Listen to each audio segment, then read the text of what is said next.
அதுக்கப்புறம் கடுகு போட்டுக்குருவோம்.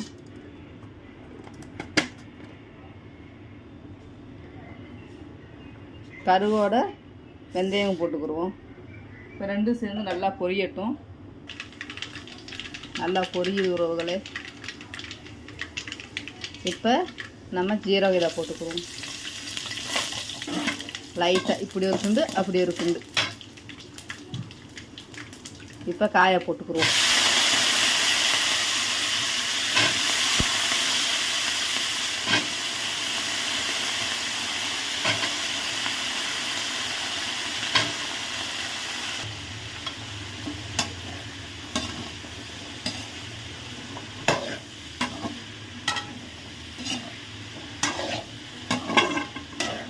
கருவேப்பிலை பச்சையாக போட்டமாக்கு, ஏன்னா அந்த சாறு வந்து வெந்து நல்லா இறங்கும், சுமல் வந்து அப்படியே நிற்கும். அதனால தான் காயோட